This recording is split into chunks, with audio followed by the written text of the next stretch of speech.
Tzu Chi's free clinic center in Turkey opens its doors with the help of Syrian doctors.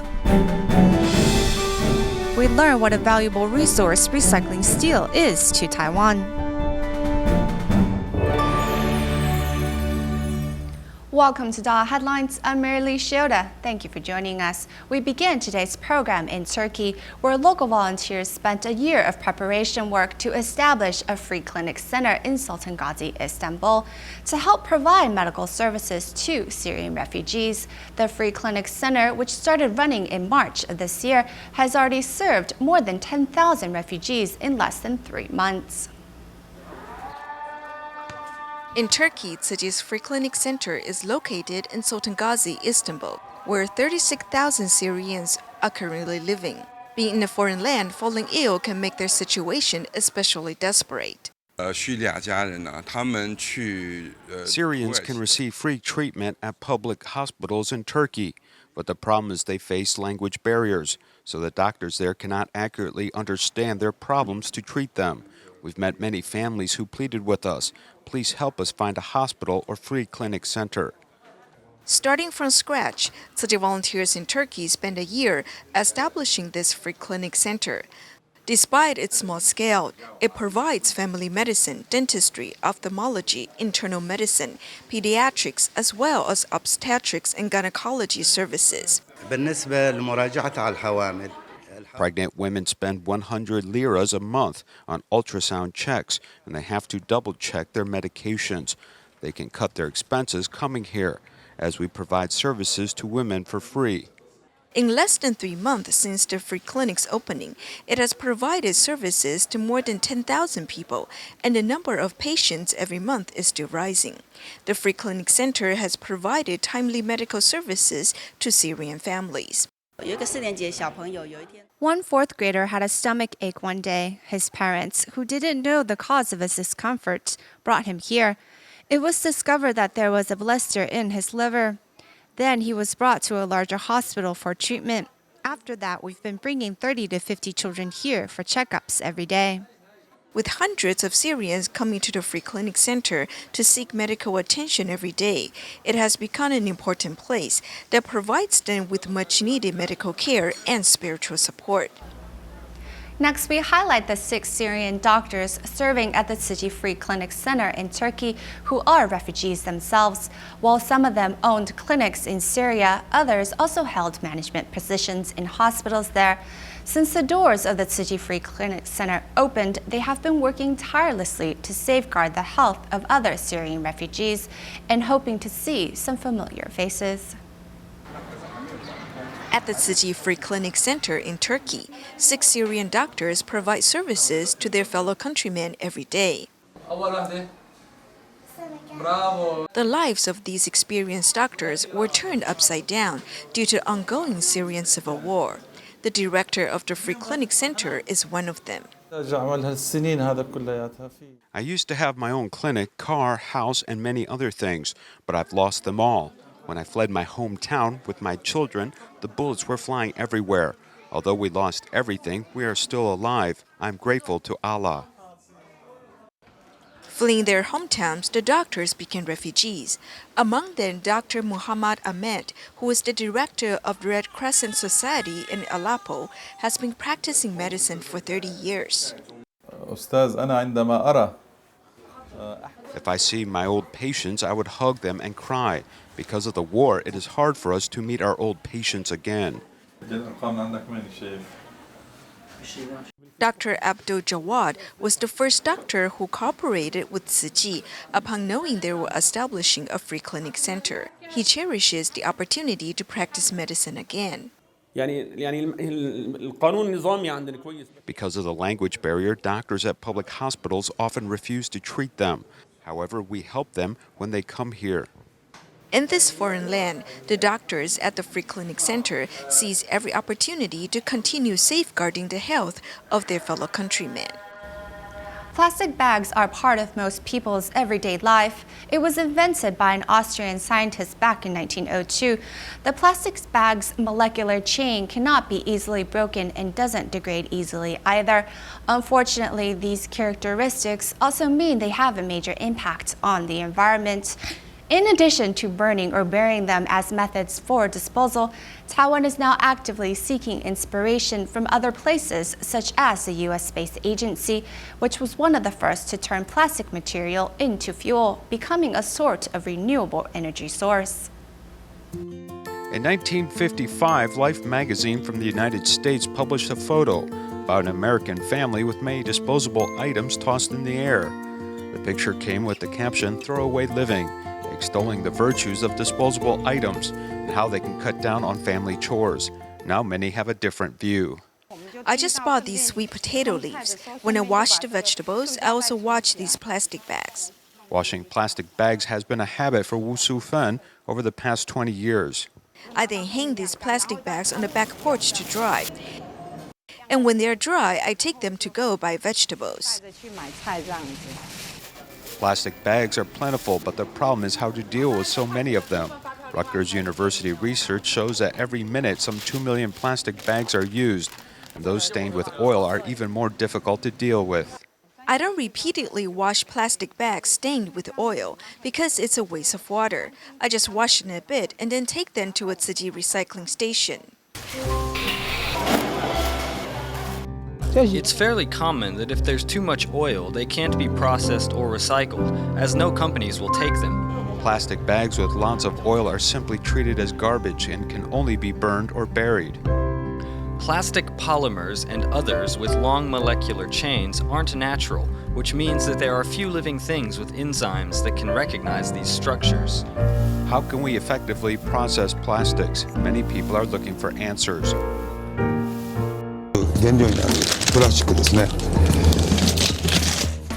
This plastic material can be turned into oil. The advantage of this machine is you don't need to break down the trash. You can just put it in as is. It's then easy to understand how it turns into oil. After heating the plastic into a liquid, it becomes a gas, and with water cooling, it can finally be converted into oil and later into gasoline, diesel, and kerosene. This technology is presently available in Taiwan. The components of plastic are ethylene and propylene, which come from petroleum, so we just change it back. Our best plastic can produce 3/4 of diesel fuel, 1/4 gasoline. We are mainly looking for PE, PS, PP, along with some minor. They all have a different rate of producing oil. Of the 7 kinds of plastic products, PLA is the only one that cannot be turned into diesel fuel. Plastic bags stained with oil can be reused. PE, PP, PS, and styrofoam have the highest fuel conversion rate at up to 80%. PET bottles have a fuel rate of just 20%, and PVC has a high fuel conversion rate, though less than 15% can be used because it's highly polluting. 一般的油来的时候，它的范围这么广，从最轻的那个石油米。 Generally, oil has a very broad range, from the light petroleum ether to asphalt, but plastics just use ethylene and propylene, so it's very clean, and if we do a good job of converting it back, the oil will generally also be quite clean. The R1 system drew inspiration from astronauts in space and how they process their garbage. They took waste plastics and fed them into a machine with catalytic cracking and later distillation, creating diesel fuel. The whole process only takes 5 hours and can recover as much as 80% of diesel or gasoline. The natural gas can also be used directly. Furthermore, production of this diesel fuel doesn't come with black smoke and a bad smell. This system has been patented in Taiwan, the United States, and China, and is ready for mass production, but is still waiting for government licensing. Many hope this new technology will effectively reduce the damage to the environment caused by plastic waste, though more government assistance and cooperation with private enterprises is needed to address this issue.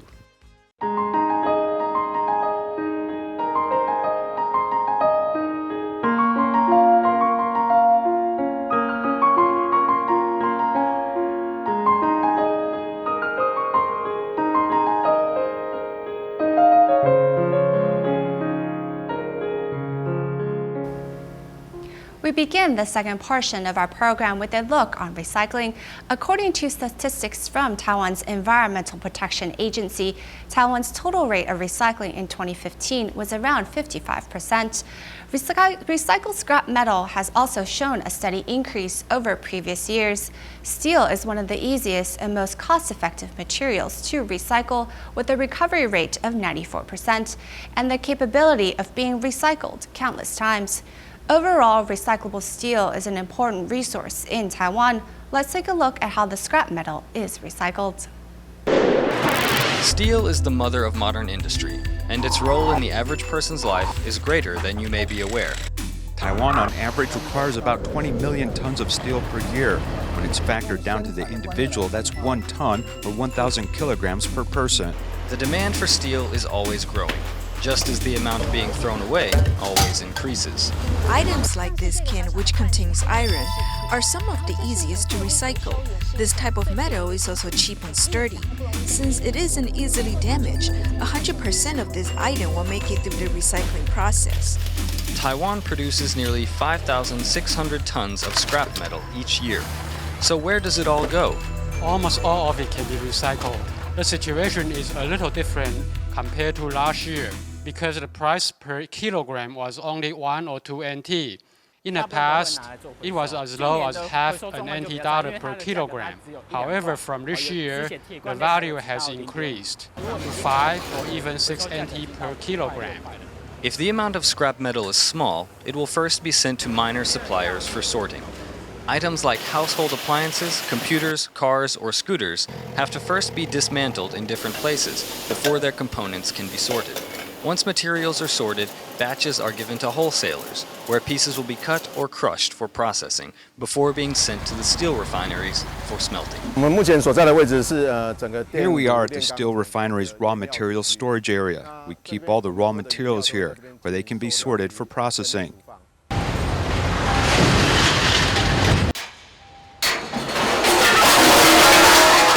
There are many kinds of scrap metal with all sorts of different compositions. To produce the best quality steel from the discarded materials, workers have to sort them accurately. Different types of scrap metal are all sorted into these piles. For example, this area is what we call special grade iron. There are some structural components and relatively thicker pieces.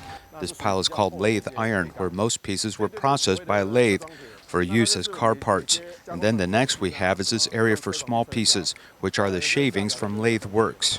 Given Taiwan's constrained resources, its geography and trade situation, Taiwan cannot rely on imports of steel or iron ore, which means the best recourse is to reuse and recycle the steel that Taiwan already possesses. Then we have the electric arc furnace, which will take all those pieces of metal we just saw and smelt them down. Before the base components of the scrap are smelted out, we will do a calculation for the ratio of how much material we can recover from each batch, according to the batch's weight. The temperature in the furnace is heated to 1,600 degrees, and then the batch will be smelted. In each go, the average reclamation rate is 94% per batch. The byproduct of this process is a mixture of fly ash and slag, which after treatment can also be recycled and put to use. The slag that is left over is actually very hard and can be used as stone aggregate or in making concrete. This byproduct of Taiwan's steel industry is actually sought after by several neighboring countries. After the entire process of collection, sorting, smelting, and being reprocessed for new use, we can easily see how useful and important steel is to our society. Since it has such a high reclamation rate and can be reprocessed an unlimited number of times, we shouldn't destroy nature or mine mountains for more iron ore, when the steel we already have is so abundant. Now we have a series of reports out of Ecuador as Tzu Chi's relief mission continued to Pedernales, another city hard hit by the April earthquake. Tzu Chi's cash relief program doesn't discriminate against age or background. As long as one is willing to work, anyone can join the program. One such participant is Laura Lopez, who brought her 2-year-old daughter to the worksite each day, as Lopez couldn't bear to leave her daughter with a caretaker. Despite the difficulties she faces in life, Lopez will do whatever she can to make money to give her daughter a better future.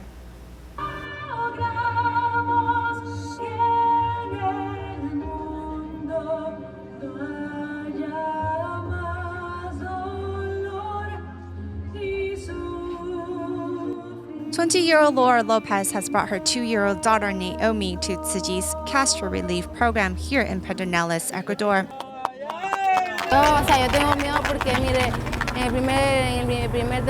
After the earthquake, I was living in constant fear of the unknown because I lost my daughter during the quake.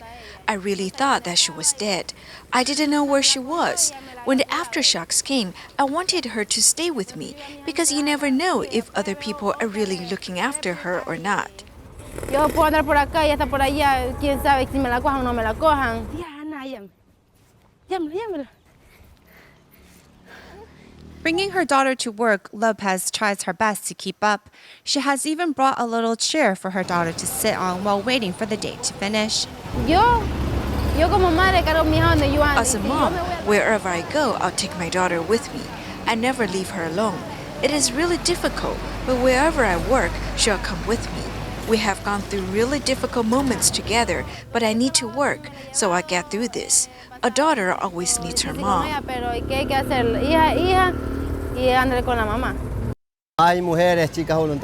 my group, we have mostly women and young ladies. There are only 3 men in my group, but we are determined to work hard.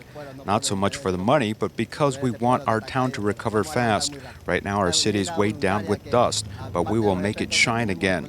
Laura is a really nice volunteer. Here we are lacking someone to take care of the kids, so she has brought her daughter with her. She wants to help and works hard to contribute her share. It's quite moving that she still wants to help her town. In a way, we are not 10, but 11 people in this group. The baby girl is supervising us. Working as a team, everyone is considerate of the needs of one another. The first thing I'll do with the money I make is buy clothes for my daughter.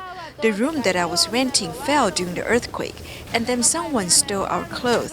So right now, my daughter barely has any clothes to wear. I'll buy some clothes and shoes for her, and then some clothes for me, as well as food for the family. In the aftermath of the recent earthquakes, Tzu Chi's cash relief program provides each family a way to rebuild their lives one day at a time. During the cash relief program in Pedernales, Ecuador, Tzu Chi volunteers were approached by the representatives of a small nearby town, Kohimi. In Kohimi, only a few hotels and houses had collapsed during the earthquake, so very little help arrived to this small beach town. After the quake, tourism stopped completely and left its residents without jobs.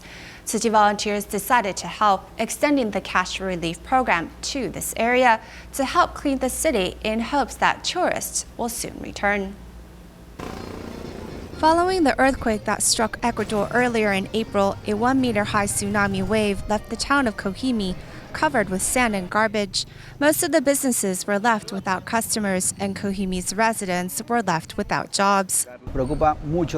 It's a major worry for us because here the main income we have is tourism. Nearly all of our residents have jobs related to tourism in one way or another, such as moto taxi services, hotels, or restaurants. Because of the earthquake, all of the tourists stopped coming and people are jobless, on top of which our main roads are covered with sand and garbage. With Tzu Chi's help, we are going to be able to create a better image of our town, which is also good for the health of our residents.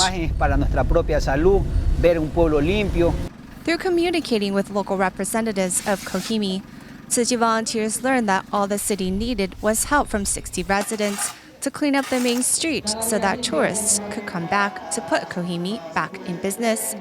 With Tzu Chi's cash relief program, the 60 volunteers were offered $15 for their day of work.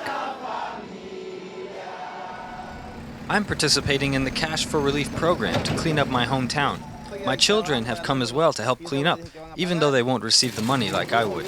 But what's most important is that we're doing it together, and we have more hands to help speed up the cleaning.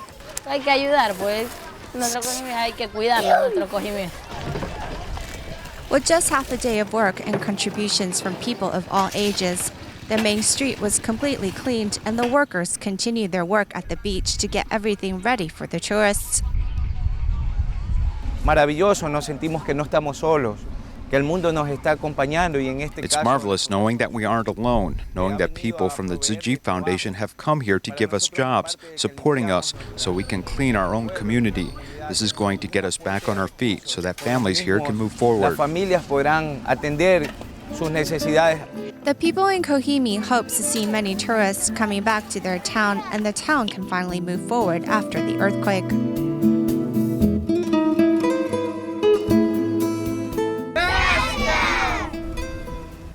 In the aftermath of the earthquakes that struck Ecuador's Manabí region, Tzu Chi began offering its cash relief program. Taking to its social media page, U.S. Tzu Chi volunteers came up with a fundraiser to raise awareness of the plight of the Ecuadorians by starting a planking challenge. Meanwhile, over the course of the past 3 weeks, there have been many heartwarming stories of local residents that are grateful for Tzu Chi's assistance and in turn reciprocating with their own gestures to help the volunteers. Here's more on that story. It has been over 3 weeks since Tzu Chi's Cash for Relief program in quake-torn Ecuador began. Volunteers have provided nearly 30,000 job opportunities in the 5 most devastated parts of Manabí province. Moved by Tzu Chi's relief effort, local residents in Pedernales reciprocated in their own special way. One local resident, Maria Garcia, was worried that the volunteers didn't have enough clean clothes to wear on this trip and offered to launder the volunteers' clothes. One early morning, Zenon Zambrano brought a bag of bananas for the volunteers to help them replenish their strength. And this housewife brought homemade bread for the volunteers and even invited the crew to her home to taste the delicious out-of-the-oven bread. Treasuring this deep connection with local residents, U.S. Tzu Chi volunteers wanted to do more for the Ecuadorians. Thus started a challenge on a social media outlet to raise awareness of the plight of the Ecuadorians by planking or donating $15 to help them. ¡Plancha por Ecuador! ¡Plancha por Ecuador! ¡La plancha! ¡Plancha!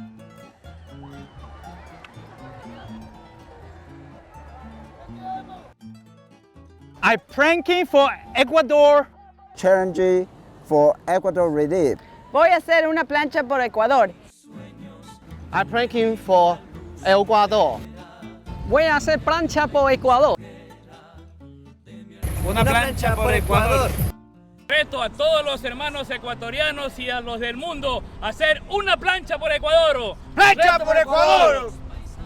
With this planking challenge spreading quickly on social media, it's inspiring more people to show concern for disaster victims in Ecuador.